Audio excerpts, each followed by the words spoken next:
राम प्रसाद जी थे, छोटी सी अवस्था उनकी। जयपुर में गोविंद देव जी के मंदिर में गोविंद देव जी के सेवायत गोस्वामी के जो बालक थे वो राम प्रसाद जी की उम्र के थे, छोटे छोटे थे सब। उनके साथ जी खेलने में जाते थे। बहुत ध्यान से अच्छा चरित्र याद आया अचानक। तो गोविंद देव जी मंदिर में खेलने जाते थे। ऐसा लगता था स्वामियों के 3 बालक हैं, 2 तो मेरे साथ खेलते और एक सज धज के मंदिर में खड़ा रहता है गोविंद देव जी। बोले ये वाला जो बालक है जो मंदिर में बैठा है ना, ये शायद गोसाई जी को बहुत ज्यादा अच्छा लगता है। रोज इसको कभी लाल पीताम्बरी, कभी पीली पीताम्बरी, सोने के आभूषण, हाथों में कड़ूले, पाम में पाजे, मोर मुकुट, कानों में कुंडल और ऐसा तिलक विलक लगा के इतना सुंदर करके तैयार करके उस बालक को तो सिंहासन पे बैठा के रखते हैं। और ये 2 थोड़े कम प्रिय हैं, ये 2 मेरे साथ खेलते हैं। कैसा उनका सहज बाल स्वभाव। तो जब कभी गोटी खेलते थे तीनों बालक मिलकर के, गोविंद देव जी के प्रांगण में ही खेलते थे। तो गोटी खेलते खेलते ये राम प्रसाद जी गोविंद देव जी को देखते और उनको गोटी का प्रलोभन देते। बोले तुम नहीं खेलोगे, हम सब खेलते हैं, तुम भी खेलो। तो मन में विचार करते, जैसे मेरी माँ कभी मैं ज्यादा तैयार हो जाता हूँ तो मना करती है ना, बाहर मत जाना, ऐसे ही इतने तैयार रहते हैं, इसलिए शायद इनको अनुमति नहीं होगी खेलने की। लेकिन राम प्रसाद जी का बहुत मन होता था कि कभी गोविंद देव जी उनके साथ गोटी खेलें। उन दोनों बालकों से भी कहते थे, बोले तुम दोनों अकेले आते हो, ये इनको क्यों नहीं लेके आते? तो वो दोनों हंस जाते। वो भी बालक, वो क्या जाने, बोले ये नहीं आते, यहीं रहते हैं। एक बात है ना कि जिसका चित्त बहुत सहज है, जो बहुत भोंदू है, जो बहुत सरल है, ठाकुर जी को बहुत प्रिय लग जाता है। वो राम प्रसाद जी का ये बाल स्वभाव कि ठाकुर जी मेरे संग गोटी क्यों नहीं खेलते, ये गोसाई जी का बड़ा बेटा है, प्यारा बेटा, ये मेरे साथ क्यों नहीं खेलता। एक दिन ठाकुर जी ने ऐसी लीला की कि गोस्वामी जी के दोनों बालक अपनी नानी के घर चले गए और वो खेलने नहीं आए। और ये राम प्रसाद जी आकर के मंदिर प्रांगण में बैठकर प्रतीक्षा कर रहे हैं कि वो दोनों कब आएंगे। कभी गोटी नीचे मारें, कभी गोटी उछालें, हाथ में ले लें, और प्रतीक्षा कर रहे हैं वो दोनों कब आएंगे। अरे ओ भक्तों, अब तक चैनल सब्सक्राइब नहीं किया, कृष्णा नाराज हो जाएंगे और फिर बांसुरी नहीं बजेगी, बेल बज जाएगी। जल्दी करो सब्सक्राइब, वीडियो को लाइक करो, कमेंट में जय श्री कृष्णा लिखो और शेयर करके पुण्य करो। बोलो कृष्णा कृष्ण। वो दोनों तो आए नहीं। इतने में राम प्रसाद जी ठाकुर जी को देखने लगे, गोविंद देव जी को, और बोले आज तो तुम्हारे दोनों भाई भी नहीं आए, आज तो तुम आ जाओ, तुम ही खेल लो, आज हमारा मन ही नहीं लग रहा। कभी किसी खंबे पे जाके बैठ जाए, कभी कहीं बैठ, जैसा स्वभाव है उसको खेलने का मन होता है तो वो पीछे पड़ जाता है। ठाकुर जी का मन हो गया कि मैं इसके साथ खेलूं।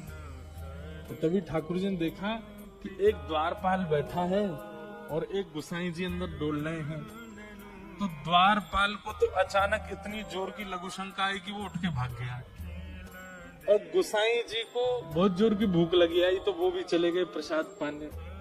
दोनों जैसे ही गए, इतने में गोविंद देव जी अचल से सचल हो गए और दोनों हाथ सीधे करके फेंटा बांध करके अपनी सोने की गोटियां उठा करके और फेंटा में लेकर के और हाथ में लकुट लेकर के आ गए प्रांगण में।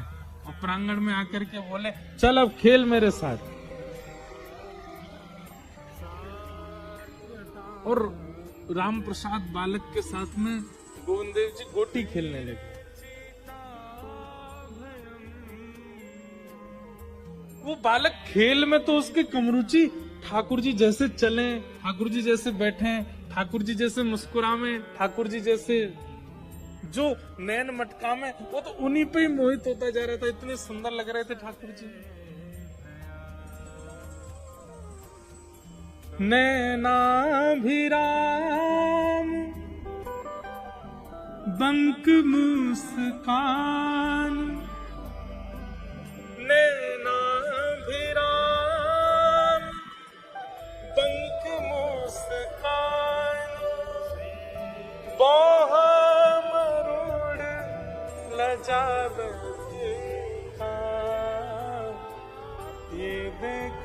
श्याम, ये देखो श्याम, यही तो जीवन का। ये देखो श्याम, ये देखो श्याम, यही तो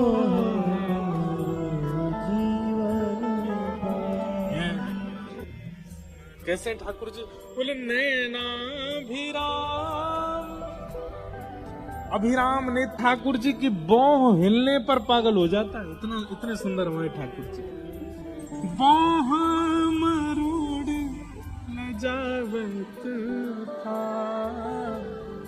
ये देखो श्याम, ये देखो श्याम, यही तो है मेरे जीवन प्राण।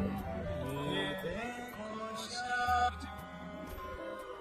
खेलना वेलना भूल गया ठाकुर जी उसके सामने खड़े गए। अरे रोज मैं बुलावे खेलवे आजा, खेलवे आजा, आज मैं खेलवे आऊं तो मेरे संग खेले ही ना रहे हो, काई को बुलायो करे। राम प्रसाद बालक बोले आप तो शॉल पहन के खेलोगे तो ही खेल हो सकता है, क्योंकि उघारे अगर खेलोगे तो कभी आपके नेत्रों में अटक जाता हूँ, कभी आपकी मुस्कान पर अटक जाता हूँ, कभी आपकी चाल पर अटक जाता हूँ, कभी आपके हाथों पर। आप तो ढक के खेलो खुद को तो ही खेल हो सकता है। ठाकुर जी बोले अच्छा गाड़ी के मुंह नीचे बुला लियो, अब खेलना है, रुक जा भी बताऊं। इतने में ही द्वारपाल भी आ गया, गुसाई जी भी आ गए। ठाकुर जी राम प्रसाद जी की सुबरी गोटी चुरा के भागे और जाके सीधे खड़े हो गए गोविंद देव जी। अरे ओ भक्तों, अब तक चैनल सब्सक्राइब नहीं किया, कृष्णा नाराज हो जाएंगे और फिर बांसुरी नहीं बजेगी, बेल बज जाएगी। जल्दी करो सब्सक्राइब, वीडियो को लाइक करो, कमेंट में जय श्री कृष्णा लिखो और शेयर करके पुण्य कमाओ। बोलो कृष्णा कृष्ण। अब वो छोटा सा बालक, अब वो तो रोने लगा, मेरी गोटी ले गए, मेरी गोटी ले गए, मेरी गोटी लेके चले गए। तो द्वारपाल आया, ए बालक क्यों रोता है, रोज तो आते ही थे खेलने, मेरी गोटी ले गए। कौन ले गया? वो ले गए, ऊपर जाके खड़े हो गए, ऐसे मेरी गोटी उनके हाथ में लग रही है। तो द्वारपाल, ए पागल क्या बोलता है, ठाकुर जी हैं, गोविंद देव जी हैं, वो तेरी गोटी क्यों लेके जाएंगे, वो तो कहीं आते जाते नहीं, ऐसे खड़े रहते हैं। नहीं अभी आए थे नीचे, मेरी गोटी लेके, मेरी गोटी दो, मैं नहीं आऊंगा कल से, मेरी गोटी दिलवाओ। गुसाई जी आए, क्या बात है, क्यों हल्ला कर रहे हो? बोले रो रहा है। बोले क्यों रो रहा? मेरी गोटी ले गए ठाकुर जी, इनसे दिलवाओ मुझको। बोले तेरी गोटी कहां से ले जाएंगे ठाकुर जी? अरे नहीं मेरी गोटी लेके गए, आप देखो जाके वहां पे। तो बाल स्वभाव को सब लोग हंसी में ले रहे थे, लेकिन पुजारी जी के मन में आया इसके संतुष्टि के लिए ठाकुर जी के आगे गोटियों का थाल रखा है, खेलते हैं ठाकुर जी, वो एक बार उठा के इसको दिखा देता हूँ, देख कोई गोटी नहीं। पुजारी जी जैसे ही गए थाल में जाके देखा तो सोने चांदी की गोटी ठाकुर जी की, और उनमें रंग बिरंगी सामान्य सी गोटियां राम प्रसाद जी की पड़ी हुई थी। गोसाई जी तो देख करके बोले ये तो मैं ही श्रृंगार करता हूँ, मैं ही सब व्यवस्थित करता हूँ, जो गोटियां ठाकुर जी की तो है नहीं। उठा करके बालक को दिखा, बोले ये है तेरी गोटी? हाँ ये मेरी गोटी है, रोज मैं इनसे खेलता हूँ, मुझे दे दो। गोसाई जी बोले ये यहाँ कैसे आई? बोले आप गए थे भोजन करने, ये उतर के आए थे नीचे, इनमें से बड़ी अच्छी सुगंधी आ रही थी चंदन की, और ऐसे डोल रहे थे मेरे साथ, पूरे में पूरी गोटी खेली। अब मैं इनके रूप में इतना मोहित हो गया कि मैंने खेला नहीं तो मेरी गोटी लेके भाग गए ऊपर। गोसाई जी के नेत्र सजल हो गए, जय हो ठाकुर जी, आपकी सदा जय हो। और ठाकुर जी ने गोटी प्रदान की। फिर वही बालक, उनके साथ और भी कई लीलाएं हुई। अरे ओ भक्तों, अब तक चैनल सब्सक्राइब नहीं किया, कृष्णा नाराज हो जाएंगे। अरे ओ भक्तों, अब तक चैनल सब्सक्राइब नहीं किया, कृष्णा नाराज हो जाएंगे और फिर बांसुरी नहीं बजेगी, बेल बज जाएगी। जल्दी करो सब्सक्राइब, वीडियो को लाइक करो, कमेंट में जय श्री कृष्णा लिखो और शेयर करके पुण्य कमाओ।